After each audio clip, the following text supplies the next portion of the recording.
नमस्कार, स्वागत है आपका आरपीडी न्यूज में। अजमेर जिले की पेशांगन पंचायत समिति के अंतर्गत ग्राम सेवा सहकारी समिति बुधवाड़ा के नवनिर्वाचित अध्यक्ष नफीस अहमद की समिति अध्यक्ष पद पर रहते हुए क्या भूमिकाएं रहेगी, आइए सुनते हैं आरपीडी न्यूज सह संपादक किशन सोलंकी की यह खास रिपोर्ट। आरपीडी न्यूज से किशन सोलंकी। हम अभी पहुंचे ग्राम सेवा सहकारी समिति बुधवाड़ा, जो नवगठित समिति है अभी, क्योंकि ये रामपुरा डाबला से इसका विभाजन हुआ है, तो ग्राम सेवा सहकारी समिति नवगठित इसका गठन किया गया है बुधवाड़ा का। तो इसके अंदर अभी जो वर्तमान में अध्यक्ष है नफीस अहमद जी, वो हमारे साथ हैं। उनसे बातचीत करेंगे कि आपको यहाँ की जनता ने इस पद के लायक समझा है और इस पद पर आपको संभाला है इस ग्राम सेवा सहकारी समिति बुधवाड़ा का। तो इसमें आपके ऐसे क्या मुद्दे हैं किसानों के प्रति जिनको लेकर आप चुनाव मैदान में और जनता ने आपको मौका दिया? तो आइए मिलते हैं नफीस अहमद जी। चेयरमैन साहब नमस्कार। जी नमस्ते सर। चेयरमैन साहब, आपकी जो ग्राम सेवा सहकारी समिति है पुरानी तो आपको रामपुरा डाबला लगती थी, अभी वर्तमान में आपके कर कमलों द्वारा और प्रयासों द्वारा आज बुधवाड़ा में इसका नवगठित विभाजन हुआ है और यहाँ से अभी लॉन्च भी हुआ है इसका। तो आपके ऐसे क्या मुद्दे हैं जिनको लेकर आप चुनाव मैदान के किसानों के प्रति, आपको ऐसे क्या किसानों के अंदर किसानों की क्या समस्या लगी जिसको लेकर आप आए? देखो, मैंने गांव के अंदर देखा था कि हमारे गांव में ये सोसाइटी नहीं थी, सहकारी समिति नहीं थी, तो यहाँ से दूर जाना पड़ता था। या तो हमारे गांव में यहाँ तो रामपुरा डाबला जाना पड़ता था या फिर दांतला गांव जाना पड़ता था जहाँ पे सहकारी समिति है। तो लोगों को खाद बीज के लिए बहुत बड़ी परेशानी होती थी। एक तो गांव से दूर जाना पड़ता था, उनका टाइम भी वेस्ट होता था और हमारे गांव के अंदर ये समिति नहीं थी।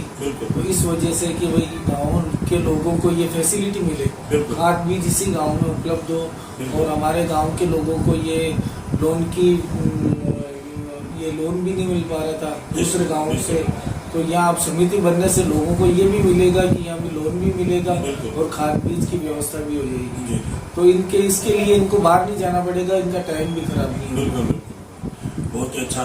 तो चेयरमैन साहब, हमने वैसे यहाँ आप किसी परिचय के मोहताज नहीं है, क्योंकि आपको यहाँ के आसपास के लोग सभी जानते हैं और आपके परिचित भी हैं और आपने अच्छी रुचि ली है। लोगों ने हमें इस बात से अवगत करवाया है कि हमारे जो नवगठित ग्राम सेवा सहकारी समिति बुधवाड़ा बनी है, उनके अंदर जो चेयरमैन हमारे वो बहुत ही अच्छे विचारों से इसको लेकर चल रहे हैं कि समिति को उभारने की कोशिश में और किसानों के हर मुद्दे पे वो खड़े उतरेंगे।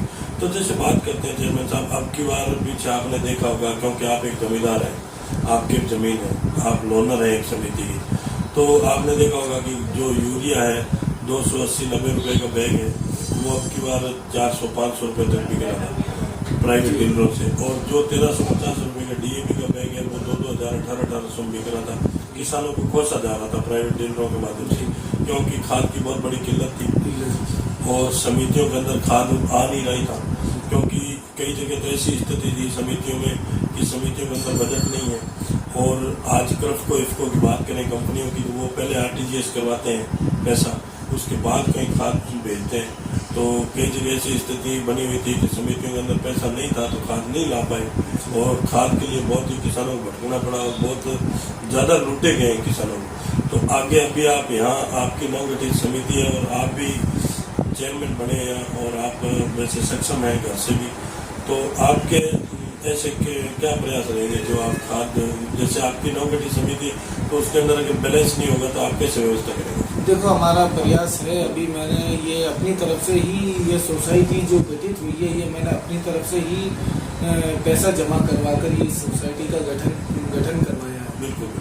तो मेरा प्रयास यही रहेगा कि अगर जहाँ तक ये खाद बीज की बात है कि ये जो किसानों को लूटा जा रहा है, तो मेरा प्रयास यही रहेगा कि अगर एक बार के लिए अगर मुझे अपनी तरफ से अगर कुछ लगाना पड़ा पैसा, तो मैं अपनी तरफ से पैसा लगाकर एडवांस के अंदर खाद और बीज की यह व्यवस्था रखूंगा, ताकि लोगों को ना तो बाहर जाना पड़े और ना किसी दूसरे प्राइवेट दुकानों पे जाना पड़े, ताकि उनको ये लूटा जा सके। तो हमारे पास हम कोशिश करेंगे कि भाई ज़्यादा से ज़्यादा यहाँ पर हम ये मेरी तरफ से भी प्रयास करूँगा और गाँव वालों की तरफ से भी ये प्रयास करवाएंगे कि हम सोसाइटी में वो मदद करें बिल्कुल। और फिर यहाँ पर हम खाद बीज की व्यवस्था कर सकें। बहुत ही अच्छा।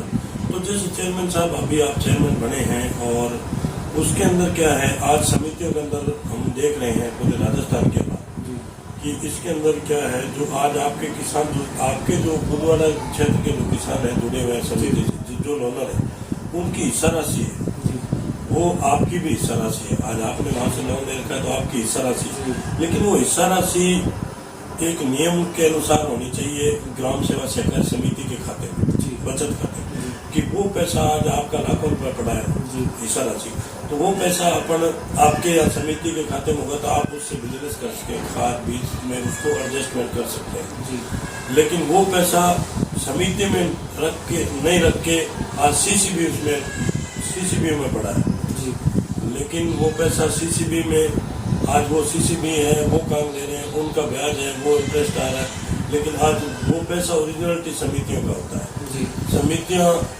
उसकी भागीदार है। आज किसी किसान में एक बात करते हैं कि एग्जाम्पल है कि आप वहाँ लोनर है, लोन आप आज बहुत क्लोज करना चाहते हैं आपके लोन कि भी मैं यहाँ से बंद करना चाहता हूँ, लेकिन आपकी हिस्सा राशि सीसीबी में पड़ी है तो आप वहाँ थोड़ी जाओगे सीसीबी में, लेकिन आप तो यहाँ अपने ग्राम सेवा सहकारी समिति व्यवस्था में मुझसे बात करोगे कि हमारी हिस्सा राशि दो, लेकिन वो समिति में पैसा नहीं होगा तो आपको कहाँ से दे पाएगा। लेकिन इस हिस्सा राशि को अपनी समिति में हो तो उसके अंदर अपन बजट में अपना बिजनेस कर सकते हैं, व्यापार कर सकते हैं, खाद बीज फर्टिलाइजर कुछ भी। लेकिन इसको नहीं देखकर आज समितियों की जो जितने राजस्थान की पूरे की बात करते हैं, आपके साथी और भी हमारे से मिले हैं, उनसे भी हमने राय ली, लेकिन वो पैसा है जो हिस्सा राशि का सीसीबी में पड़ा है, सीसीबी अपेक्स में ये टैक्स भर रहा है और जो समिति धरातल पे कमा के दे रही है वो भूख मरने के काम पे। तो इसके लिए आपके क्या प्रयास है? वही हम ये सीसीबी को अवगत कराएंगे इस चीज के कि भाई ये जब हमारे यहाँ ग्रामीणों का पैसा, किसानों का पैसा है, तो हम यही बोलेंगे, हम यही चाहते हैं उनको ये अवगत कराएंगे, उनसे रिक्वेस्ट करेंगे कि भाई ये पैसा हमारी समिति में ही रहे, बिल्कुल, ताकि इस पैसे से ये समिति बिजनेस कर सके और इन्हीं पैसों से ये कम से कम खाद बीज की जब भी जरूरत पड़े तो इन पैसों का इस्तेमाल कर सके। बिल्कुल।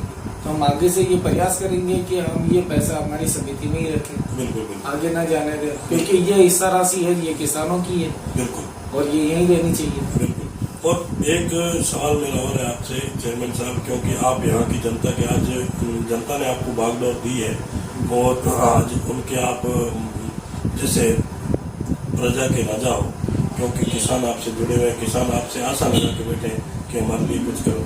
आज किसानों का आपका भी इंश्योरेंस कर रहा है समिति के अंदर, आज इंश्योरेंस का पैसा आपका भी काटा जा रहा है क्योंकि आप वहाँ के लोनर हो, आपका फसली बीमा कट रहा है, व्यक्तिगत बीमा कट रहा है, लेकिन फायदा कहाँ मिल रहा है? इसके लिए आपके क्या प्रयास रहे, किसानों के प्रति आपकी क्या सोच रही है? देखो, ये जहाँ तक इंश्योरेंस की बात है तो अभी हमारी ये नवगठित सोसाइटी है, तो मैंने व्यवस्थापक जी से इस बारे में बात भी की है और आगे भी मैं एमडी साहब से मिल के आया हूँ इस बारे में।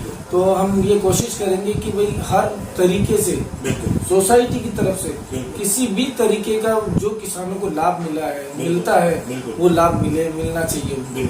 किसी भी तरीके से किसान परेशान नहीं होना चाहिए, चाहे वो लोन से संबंधित हो, चाहे उनके किसानों को जो फसल खराब होती है बारिश की वजह से, चाहे वो हो या फिर इंश्योरेंस की वजह से हो, किसी भी तरीके से किसानों को परेशानी का सामना ना करना पड़े, इसके लिए हम पूरा प्रयास करेंगे। बहुत ही अच्छा। तो और भी जैसे अपने क्षेत्र की कोई ग्राम पंचायत की समस्या हो तो आप हमें अवगत करवा सकते हैं, बता सकते हैं? ग्राम पंचायत की समस्याएं तो देखो अभी हमारे वो भी एक जगदीश जी गुजर है सरपंच साहब, तो प्रयास करते ही रहते हैं गांव के लिए, वो भी और सोसाइटी के लिए भी उन्होंने प्रयास किया ही था साथ में रह के, तो एक अच्छी बात है क्योंकि वो भी एक युवा रहे और काम कर ही रहे, बाकी तो गांव में जो विकास है वो हो ही रहा है। तो अभी चेयरमैन साहब एक आपके जैसे हिंदू धर्म का त्यौहार आता है वैसे भी आपके एक ये त्यौहार की तरह है रमजान के जो रोजा चल रहे हैं, इसमें आप अपने क्षेत्र की जनता और किसानों को क्या संदेश देते हैं? मैं तो सभी को चाहे हिंदू का त्यौहार हो चाहे मुस्लिम का त्यौहार हो, तो मैं तो सबको ढेर सारी बधाइयाँ देता हूँ और सबके लिए यही कामना करता हूँ कि भाई सब सुरक्षित रहे और यही हमारी आशा है कि भाई सब लोगों को एक किसी भी तरीके की परेशानी का सामना ना करना पड़े और सब सुरक्षित रहे जी जी और सब लोगों का भला हो, जी। यही हमारी दुआ रहती है। जी जी, बहुत ही अच्छा। तो आरपीडी न्यूज के अंदर जो इन्होंने हमें समय दिया उसके लिए बहुत बहुत धन्यवाद सर। Thank you sir.